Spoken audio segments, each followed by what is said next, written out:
नमो नमः। आज हम संस्कृत एनसीईआरटी क्लास 7 का आखिरी पाठ पंचदशः पाठा पढ़ाएंगे, जिसका नाम है लालन गीतम। ये श्लोक के फॉर्म में है। ये लालन गीतम एक गीत है। सुबह का दृश्य इसमें दिखाया गया है कि सुबह हो गया है और देखिए क्या क्या दृश्य है। तो सबसे पहले क्या है, उदते सूर्ये धरणी विहसति, पक्षी कूजति कमलन विकसति। उदते सूर्य उदित हो गया है और धरणी विहसति, पृथ्वी हंस रही है। पक्षी कूजति कमलम विकसति, पक्षी कूज रहे हैं और कमल खिल रहे हैं। विकसति माने खिल रहे हैं। नदति मंदिरे उच्चैर ढक्का, सरिता सलिले सेलति नौका। नदति माने नाद करते हैं, मंदिरे माने मंदिर में, उच्चैर ढक्का माने जोर से नगाड़े। तो मंदिरों में जोर से नगाड़े आवाज कर रहे हैं। नदति नाद कर रहे हैं या आवाज कर रहे हैं। सरिता माने नदी, सलिले बह रही है, सेलति नौका और नदी में जो नाव है वो धीरे धीरे हिल डुल रही है। पुष्पे पुष्पे नाना रंगा, अनेक रंगों वाले पुष्प खिले हुए हैं। तेसु डयन्ते चित्र पतंगा, और उन पुष्पों में क्या है, तितलियाँ। चित्र पतंगा माने तितलियाँ उड़ रही हैं। वृक्षे वृक्षे नूतन पत्रम, वृक्ष पर नए पत्ते हैं। और विविध वर्णय विभाति चित्रम, अनेक प्रकार के जो चित्र हैं वो सुशोभित हो रहे हैं। अनेक प्रकार के अनेक रंगों के चित्र सुशोभित हो रहे हैं। विभाति माने सुशोभित हो रहे हैं। धेनु प्रातयच्छति दुग्धम, शुद्धम स्वच्छम मधुरम स्निग्धम। प्रातः काल धेनु माने गाय, शुद्धम स्वच्छम मधुरम स्निग्धम, शुद्ध स्वच्छ मधुर माने मीठा, स्निग्धम माने चिकना। प्रातः काल गाय शुद्ध मधुर स्वच्छ मीठा और चिकना दुग्धम दूध यच्छति माने देती है। गहने विपने व्याघ्रो गर्जति, गहने माने घने, विपने माने जंगल, घने जंगल में व्याघ्र माने बाघ, गर्जति गरजता है। उच्चैस्तत्र च सिंहा नर्दति, तत्र माने वहीं पर, उसी जंगल में जोर से सिंहा नर्दति, सिंह दहाड़ रहा है। हरिणो अयम खादति नवघासम, हरिणो अयम, अयम माने यह हिरण नई नवघासम नई घास खा रहा है, ताजी ताजी घास खा रहा है। सर्वत्र च पश्यति सविलासम, सविलासम माने आनंद के साथ, विलास के आनंद के सहित, सब जगह आनंद ही दिखाई पड़ रहा है। उष्ट्रा तुंगा मंदम गच्छति, मतलब कि जो ऊंचा ऊंट है वो धीरे धीरे, मंदम माने धीरे धीरे चल रहा है, गच्छति जा रहा है। पृष्ठे प्रचुरम भारम निहवति, पीठ पर बहुत अधिक भार को ढो रहा है, ले जा रहा है। घोटक राजा क्षिप्रम धावति, घोटक राज कहते हैं घोड़े को, क्या कहते हैं, घोटक राजा क्षिप्रम माने जल्दी जल्दी, तेजी से, धावति दौड़ रहा है, घोड़ा तेजी से दौड़ रहा है। धावन समय किमपि न खादति, दौड़ते समय वो कुछ भी नहीं खाता है। पश्यत भल्लूकम इमं करालम, नृत्यति ततथै कुरु करतालम। अर्थात इस करालम माने भयानक, भयंकर भालू को, इमम माने इस, भल्लूकम माने भालू को, पश्चात माने देखो, इस भयंकर भालू को देखो। नृत्यति ततथै, ये थे करके नाच रहा है, तुम ताली बजाओ। इसको बताया गया है लालन गीतम के रूप में, इसको पूरा बताया गया है। ठीक, शब्दार्थ पढ़ते हैं। शब्दार्थ में दिया गया है, इसको इस शब्दार्थ को पढ़िए और कॉपी पे नोट डाउन करके याद करिए। याद इसे ज़रूर करिए, जिससे आप इसके लेसन को दोबारा से पढ़ पाएंगे। जैसे उदते माने उगने पर, निकलने पर। नदति आवाज़ कर रहा है या ध्वनि करता है। उच्च जोर से, ऊंची आवाज में। ढक्का माने नगाड़ा। सेलती डगमगाती है, हिलती डुलती है नाव। डयंते उड़ते हैं। चित्रपतंगा तितलियाँ, वर्ण रंगों से विभाति सुशोभित होता है। स्निग्धम माने मुलायम या चिकना। गहने घने। विपने जंगल में। नर्दती दहाड़ता है। तुंग ऊंचा। निवहती ढोता है। क्षिप्रम जल्दी से। भल्लूका भालू। करालम भयानक। करतालम माने ताली, क्लैपिंग। ठीक है, इस तरीके से आपको ये शब्दार्थ लिखने हैं और याद करने हैं। कार्य करते हैं। चलिए, सबसे पहला अभ्यास कार्य है कि गीतम स्वरम गायत। इसको गीत को स्वर के सहित गाइए। दूसरा है एक पदेन उत्तरत, एक पद में उत्तर लिखिए। सबसे पहला प्रश्न है का विहसती, कौन हंसती है? तो लिखेंगे, स्त्रीलिंग है इसलिए का लगा है, तो लिखेंगे धरणी विहसती, धरणी लिखेंगे। किम विकसती, तो लिखेंगे कमलम विकसती, लेकिन केवल कमलम लिखेंगे इसका उत्तर, एक पद में लिखना है।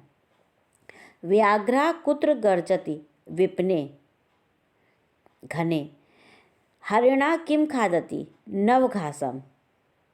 मंदा का गच्छति, उष्ट्रा, धीमे कौन चलता है? उष्ट्रा। तीसरी एक्सरसाइज में देखिए क्या है इसमें कि रेखांकित पदानि आधृत्य प्रश्न निर्माणम कुरुत। जो रेखांकित पद हैं उसी से आपको प्रश्न निर्माण करना है। सलिले नौका सेलती, पानी में नाव।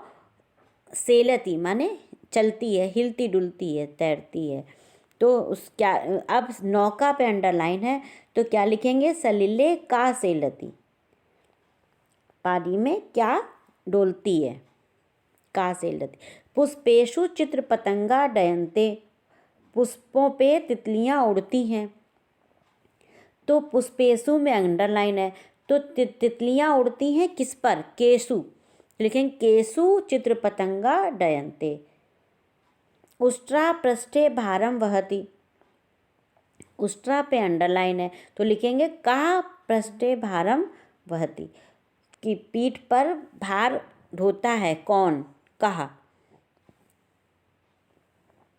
धावन समय अश्वा किमपि न खादति, दौड़ने के समय पर अश्व घोड़ा कुछ भी नहीं खाता है।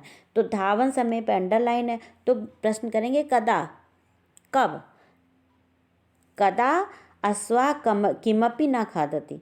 सूर्य उदते धरणी विहसति, सूर्य के उदय होने पर धरती हंसती है। सूर्य पे अंडरलाइन है तो लिखेंगे कस्मिन उदते, किसके उदय होने पर? कस्मिन उदते धरणी विहसति। ठीक है, ये आपको इस तरीके से प्रश्न निर्माण करना है। देखिए नेक्स्ट में क्या है, मंजू साता समानार्थक पदानि चित्वा लिखत। समानार्थक पद लिखने हैं जो ये दिए हुए हैं, जैसे पृथ्वी, देवालय, जले, वने, मृगा, भयंकरम, यही शब्द लिखने हैं। लेकिन इन शब्दों के आगे क्या आएगा ये आपको सोच समझ के लिखने हैं। जैसे धरणे, धरणी, धरणी के आगे क्या आएगा? धरणी माने पृथ्वी होता है तो इसमें पृथ्वी आएगा। देखिए समान अर्थ वाले समानार्थक भरने हैं। करालम, करालम माने भयंकर होता है तो यहाँ आएगा भयंकरम। फिर सलिले, सलिले माने क्या होता है? पानी, जल होता है तो यहाँ आएगा जले। फिर विपने, विपने के साथ क्या आएगा बताइए आप? विपने के साथ आएगा वने, विपने के साथ क्या आएगा? वने। हरिणा, हरिणा माने हिरण होता है तो इसमें मृगा आएगा, हरिणा के साथ मृगा आएगा। मंदिरे, देवालय आएगा, मंदिर को देवालय भी कहते हैं, मंदिर के साथ में, मंदिरे के साथ में देवालय आएगा। ठीक है, अगले में देखिए क्या है नेक्स्ट में, विलोम पदानि मेलियत, विलोम पद को मिलाना है। कैसे? मंदरम, मंदरम का मतलब होता है धीमे और क्षिप्रम माने होता है तेज, तो मंदरम को हम तेज से, इससे क्षिप्रम से मिला देंगे।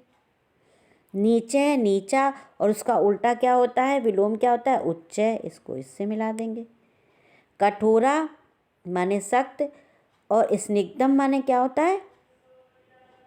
मुलायम, चिकना, तो इसको कठोर को स्निग्धम से मिला देंगे। पुरातन माने पुराना और नूतनम माने होता है नया, इससे मिला देंगे। अपर्याप्तम को पर्याप्तम से मिला देंगे। अपर्याप्त और पर्याप्तम, इसको हमने इस तरीके से मिला दिया है। आप चाहें तो सही शब्द, इन शब्दों के आगे सही शब्द अलग से कॉपी पर लिख सकते हैं। ठीक है, नेक्स्ट देखिए क्या है। उचित कथनानाम समक्षम आम, अनुचित कथनानाम समक्षम ना इति लिखत।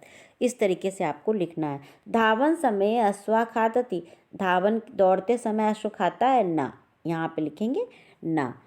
उष्ट्र पृष्ठे भारम न वहति, ऊँट पीठ पर भार नहीं उठाता है, तो ये भी गलत है, उठाता है, तो यहाँ लिखेंगे ना। सिंहा नीचे क्रोशति, सिंहा नीची आवाज़ में बोलता है, ये भी गलत है, ना, जोर से हारता है। पुष्पेशु चित्र पतंगा डैनते, पुष्पों पे तितलियाँ उड़ती हैं, ये सही है, इसमें लिखेंगे आम। वने व्याघ्रा गर्जंती, वन में बाघ गरजते हैं, ये भी सही है, आम लिखेंगे इसमें। हरिणा नवघासम ना खादति, ये गलत है, हरिणा नवघासम खादति, तो इसमें लिखेंगे ना। ठीक है, इस तरीके से आपको आम और ना लिखना है। नेक्स्ट देखिए क्या, अधोलिखितानि पदानि निर्देशानुसारम परिवर्तयत।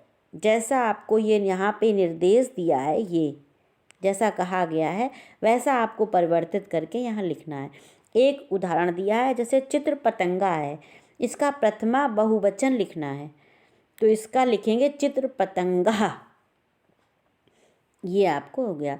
इसी तरीके से आपको सबका लिखना है, भल्लूका का, उष्ट्रा का, हरिणा का, व्याघ्रा का, घोटक राजा का। चलिए पहले लिखते हैं भल्लूका का क्या होता है। भल्लूका का क्या लिखेंगे, तृतीया लिखना है, तृतीया एक वचन, एक वचन में भल्लूका का क्या होगा, तृतीया में भल्लूकेन, क्या लिखेंगे, वैसे बालकेन होता है तृतीया एक वचन में, ऐसे तरीके से भल्लूकेन बनेगा। पंचमी द्विवचन में उष्ट्रा का लिखेंगे, द्विवचन में उष्ट्रेभ्याम।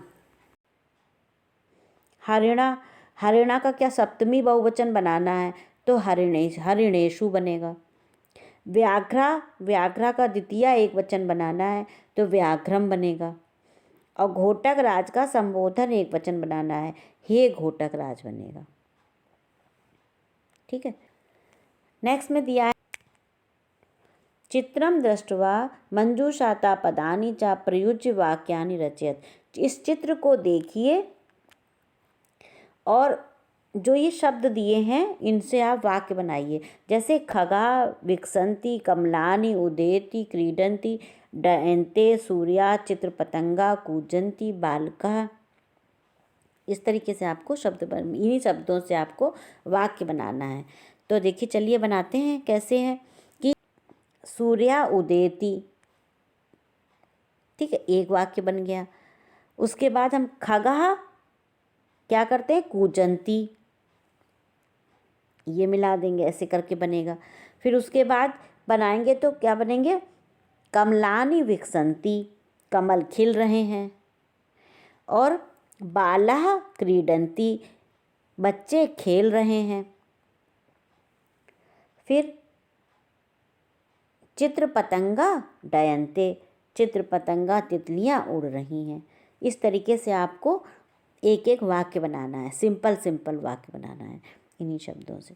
ठीक है, उम्मीद है आपको लेसन पूरा समझ में आया होगा।